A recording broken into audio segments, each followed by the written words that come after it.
Assalamualaikum warahmatullahi wabarakatuh. Alhamdulillahirabbil alamin, hamdan syakirin, hamdan na'imin, hamdan yuafi ni'amahu wa yukafi mazidah. Ya Rabbana lakal hamdu kama yanbaghi li jalali wajhikal karim wa li 'azimi sultanik. Allahumma shalli ala Muhammad wa ala ali Muhammad. Shaimin was shaimat, sobat hit sekalian, mudah-mudahan senantiasa Allah jaga, Allah lindungi, Allah berikan keberkahan. Apa kabarnya hari ini? Nah, gimana puasanya? Sehat selalu ya. Alhamdulillah, jumpa kembali bersama kami dalam program Nunggu Beduk. Mudah-mudahan program ini membuat kita semakin bertambah keimanannya, semakin bertambah bekal keilmuannya. Amin ya rabbal alamin. Seperti biasa, kita akan dengarkan satu pertanyaan dari sobat hit sekalian. Mudah-mudahan ini mewakili kita dan kita bisa serap manfaatnya. Kita lihat sama-sama. Bismillahirrahmanirrahim.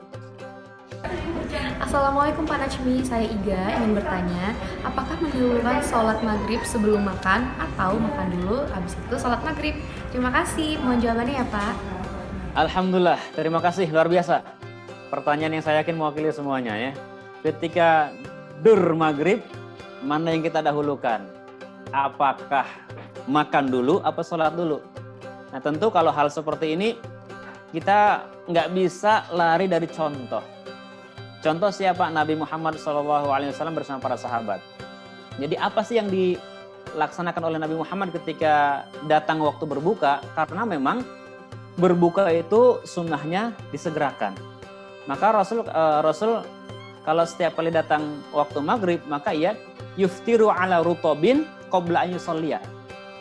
Apa yang dilakukan oleh Nabi dan sahabat? Mereka makan dulu. Tapi makannya apa? Makan rutob. Makan kurma. Kurma muda, Rasul suka itu kurma muda. Jadi makan 3 mungkin kurma ganjil ya ambilnya. 1, 3, 5, silakan makan. Rasul lebih sering makan 3 kurma. Makan 3 kurma, kemudian minum air zam-zam, baru laksanakan sholat. Itu yang lebih utama. Karena apa?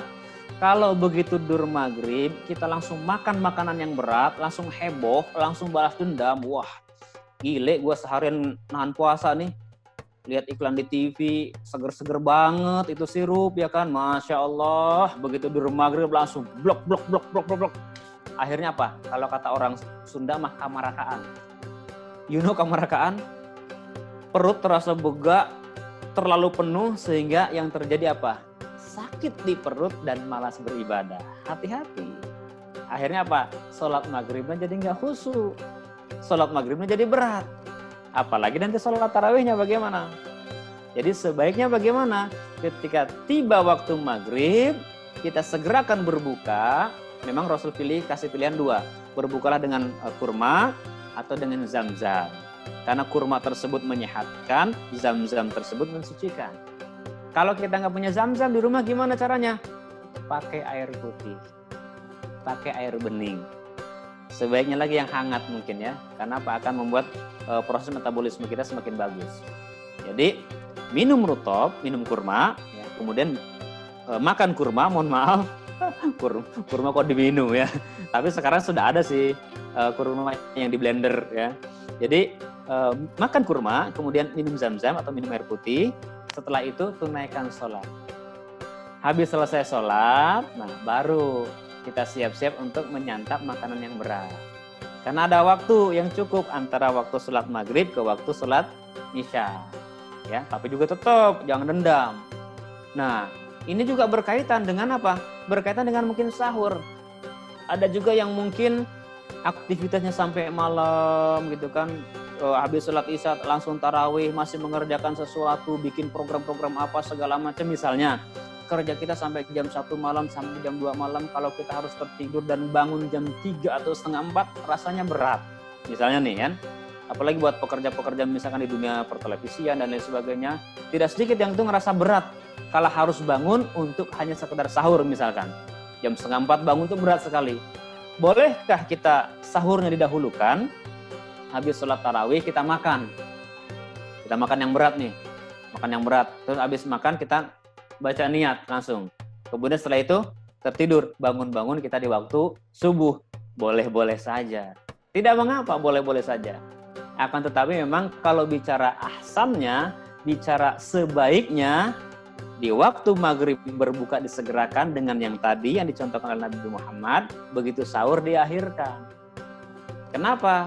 Itu sunnahnya, karena agar tubuh kita juga semakin kuat. Kenapa juga kita dianjurkan untuk bersahur? Karena Rasul sampaikan, tasahharu fa inna fis sahuri barakah. Bersahurlah engkau karena di dalam sahur itu terdapat keberkahan, meskipun hanya seteguk air. Itu juga sunnah. Nah, dia tinggal diatur-atur saja.